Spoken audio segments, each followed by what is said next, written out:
My wife took my business credit card without asking and used it to host a grand party at a luxury restaurant. Later, she called me and said, "I paid the $42,000 party bill with your credit card." I couldn't stop laughing until her face turned pale when she realized she was in trouble. The phone rang sharply, cutting through the stillness of the afternoon. I glanced at the caller ID. It was my wife, Jessica. "Mark," she said in a casual tone, as if this were just a normal conversation. "You need to come to ISA restaurant right away. You know, the one across from the station. The whole family's here waiting for you." I was confused. ISA restaurant? You mean that fancy French place? What do you mean the whole family is waiting for me? Without waiting for me to understand what was going on, Jessica interrupted. "Yeah, I reserved the entire place. I even invited some of the family members who usually can't make it. It's going to be great." There was a pause. Then she added, "The cost is around $20,000, and I'll be paying with your credit card." Before I could respond, the line went dead. I stood there in silence, gripping the phone. Did she just say my credit card? $20,000? Was this a joke? But deep down I knew it wasn't. Jessica had pulled reckless stunts before, but this was different. Despite the shock, I grabbed my coat and headed for the door. I wasn't about to let her get away with this, whatever this was. 20 minutes later, I arrived at ISA restaurant, my mind racing with questions. How could Jessica be so careless? What was her plan? Did she really think I'd let her spend $20,000 without a second thought? As I walked into the restaurant, I spotted Jessica standing by the entrance. She was alone with that smug, unsettling smile on her face, like she had everything under control. But I could see the cracks in her composure. "Mark," she said, spreading her arms wide as if greeting an old friend. "The relatives are in the other room. We're just getting started." I stared at her, still trying to process everything. "Jessica, you can't seriously be planning to pay $20,000 with my credit card." Her grin widened. "Of course I am. Like I said, it's only natural for a husband to support his wife. Don't you agree?" I couldn't believe my ears. Was this the woman I had married? The woman standing before me seemed more like a stranger. Someone so consumed by arrogance that she couldn't see the mess she was creating for herself. "Jessica," I said, trying to remain calm, "this is ridiculous. You don't even have a plan, do you? You don't understand what you're doing." But Jessica wasn't listening. She looked at me like I was the one who didn't understand. "Mark, don't worry about the details. I've got everything covered." She leaned in closer and lowered her voice. "A husband's money belongs to his wife. Remember?" My patience snapped. "You really don't get it, do you? This isn't about money. It's about respect. And you're crossing a line, Jessica." Jessica shrugged, unfazed by my words. "You can argue all you want, but in the end I'm paying with your card. If you have a problem with that, maybe you should stop being my husband." There it was. The threat. It wasn't the first time she had used divorce as leverage to control me, but today I wasn't going to back down. I pulled out a folded piece of paper from my pocket and held it in front of her. "What's this?" Jessica asked, her eyes narrowing. "I canceled the credit card a month ago," I said, my voice steady. "Here's the cancellation certificate." For the first time, Jessica looked unsure of herself. She grabbed the paper from my hand and scanned it quickly, her face turning pale. "No way," she muttered under her breath. "You are lying. This has to be fake." "Why would I lie?" I shot back. "I knew you'd try something like this, so I prepared for it." "That card is useless now, Jessica. So tell me, how are you going to pay for this dinner without any money?" Jessica clenched her jaw, her eyes darting around the restaurant as if searching for a way out. "I took the card from your wallet this morning," she said through gritted teeth. "If it was really canceled, why would you still carry it around?" I let out a short, bitter laugh. "I left it there on purpose, Jessica. I knew you'd try to steal it. And guess what?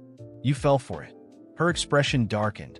For a moment she stood there in stunned silence. But then her anger flared up. "Mark, you're really starting to test my patience," she hissed, her voice rising. "A wife doesn't talk to her husband like this." Her voice was so loud that heads turned in our direction. The other diners began to whisper, casting curious glances our way. I could feel the tension building around us, but Jessica didn't seem to care. Her ego was too fragile, her pride too easily wounded. I stood there, watching Jessica's face twist in a mix of shock and anger as my words seemed to slip right through her fingers. She tried to argue, but her eyes betrayed her, revealing the desperation hiding behind that arrogant exterior. Deep down, I knew she was cornered with no way out. Her look of superiority had vanished, leaving only that uncomfortable silence between us. "You think you can make a fool out of me?" she muttered, somewhere between a whisper and a shout. What kind of husband humiliates his own wife like this, in front of everyone? Her words hit me, but not in the way she intended. I took a deep breath, trying to stay calm, then stared at her, letting her see the disappointment I felt. For a moment, I thought of responding gently, but I realized that was probably the problem all along. I had always tried to be understanding, while she kept crossing boundaries that anyone else would see as unacceptable. What kind of wife steals from her husband and has the nerve to call him here to watch the show? I replied, no longer caring about the curious eyes around us. Because that's what you wanted, isn't it? A spectacle to show everyone you have control, even over my own money. Jessica took a step back, as if my words had physically struck her. For the first time, I felt like I had an edge in this insane game she insisted on playing. It was at that moment I realized how much my patience had cost me over the years. She was so used to stepping all over me that now, faced with even a bit of resistance, she was falling apart.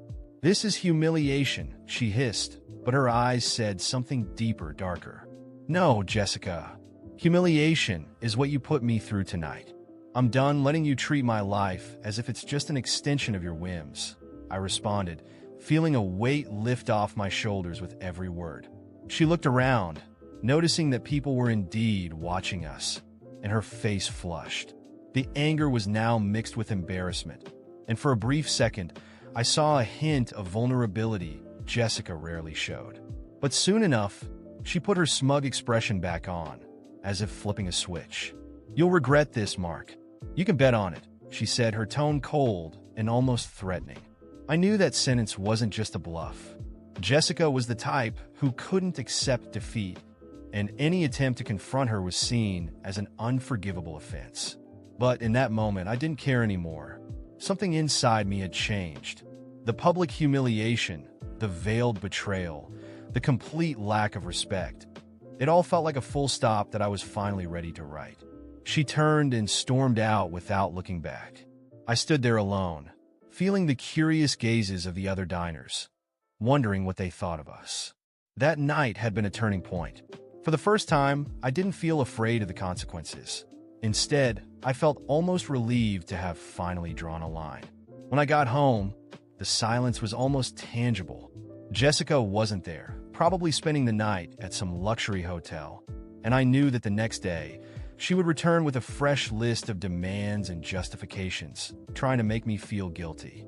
But this time, I was determined not to give in. Hours later, exhausted from all the thinking, I heard the door unlock. She entered slowly, with a neutral expression, but her eyes were filled with controlled anger. "Can we talk?" she asked, without the usual sweetness she used when trying to manipulate the situation to her advantage. I nodded, trying to keep my composure. She sat on the couch, crossed her legs, and looked at me, as if calculating every word she was about to say. "What happened today was shameful, Mark. I really thought you understood our arrangement." "What arrangement?" I interrupted, confused. "The one where you make absurd decisions and spend my money without asking me." She sighed, irritated. "It's more than that, Mark. You knew from the beginning that I had ambitions, that I wanted a luxurious life. And you always agreed. I never forced you into anything. I agreed to support you, Jessica, but not to be humiliated, betrayed, and manipulated. There's a big difference between helping and being made a fool." She looked at me with cold eyes, and for the first time, I realized that there might be nothing there but self-interest. Love, if it ever existed, had been lost somewhere along the way. "If you can't support me, then maybe I should find someone who understands my needs." She said it so coldly that it felt like a final threat. She wanted me to back down, to beg her to stay, but instead, I felt only a strange sense of freedom. I finally understood that no matter how hard I tried, Jessica would always put her own desires above everything else. Maybe that would be best for both of us then, I replied firmly, because I can't live like this anymore. Jessica looked at me in disbelief, as if I had just challenged her to a mortal duel. She wasn't used to hearing a no from me, and my response clearly threw her off balance. But instead of backing down, she held her rigid posture and raised one eyebrow, sarcastic. "Are you sure that's what you want?" she asked, her voice almost sweet, as if she was still trying to twist the situation in her favor. "Absolutely." She stood up slowly, smoothing her dress with her usual elegance, but her eyes had a menacing gleam. "Then I hope you're ready to deal with the consequences." She left the house without looking back, but I knew this wasn't over.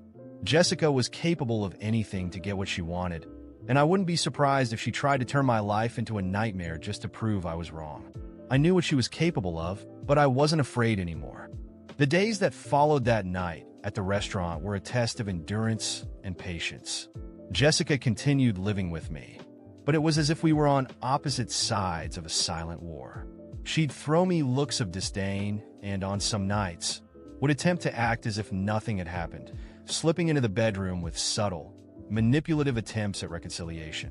But for me, none of that worked anymore. I had decided not to back down this time. This time, it would be different. This time, she would face the consequences. As the weeks passed, I discreetly sought out a lawyer, someone who could guide me through a potential divorce without alerting Jessica to my intentions. I explained the situation and everything I had endured over the years. I told him about Jessica's behavior, her manipulations, her threats to leave me if I didn't yield to her whims. To my surprise, the lawyer listened with interest, and when I was done, he gave a small, knowing smile. "If you follow the plan I have in mind, not only will you leave this marriage unscathed, but you'll also have a chance to turn the tables," he assured me. I paid attention to every detail. The plan involved strategic transfers of company assets, careful reorganization of finances, and gathering proof of Jessica's behavior. Luckily, many of our assets and investments were already in my name alone, so the process wouldn't be as complicated as I'd thought. Under the lawyer's guidance, I reorganized our finances to make sure that all the debts and extravagant expenses Jessica had accumulated were tied to her and not to me. I knew that, in the end, her own actions would be her downfall. All I had to do was wait for the right moment. Meanwhile, I kept up a normal routine, pretending I was trying to move past the restaurant incident. Jessica, maybe thinking I had finally accepted the lifestyle she forced upon me, resumed spending money as if she had an endless supply. Luxury purchases, expensive jewelry, reservations at high-end hotels. It all continued, except now she was using her own resources. Of course, most of those resources were what I had left strategically for her to use, just enough to let her trap herself in the web she was spinning. Finally, the day arrived to make my move. After months of preparation, I filed for divorce. I already had all the evidence and witnesses I needed to prove that Jessica had manipulated and financially abused our marriage. My lawyer had done an impeccable job, and the filing was done quietly, so she wouldn't know until it was too late to react. When Jessica received the court notice, I stood silently in the corner of the room, watching as she read the document, her face shifting between disbelief and fury. "What is this?" she shouted, throwing the papers on the table. "Do you think you can get rid of me like this?" "This is the result of years of manipulation, Jessica. Years of threats, of humiliation," I replied, keeping my calm. "This divorce should have happened a long time ago. But now, I'm prepared. And this time, you're not going to take anything that doesn't belong to you." She started laughing, but it was hollow, forced. "You think you can do this? I'll get half of everything. The house, the business, whatever you think you're keeping. If you think you'll get out of this without giving me what's mine, you're dead wrong." Little did she know that over the past few months, I had successfully transferred the business to an investment fund, safeguarding it from any claims she might make. Moreover, every luxurious expense she had made over the years was meticulously documented. With the lawyer's help, I had gathered a mountain of evidence showing that not only did she spend money recklessly, but also that these expenses were entirely her responsibility. Those $42,000 from the party, for example, were neatly attached as proof of financial abuse.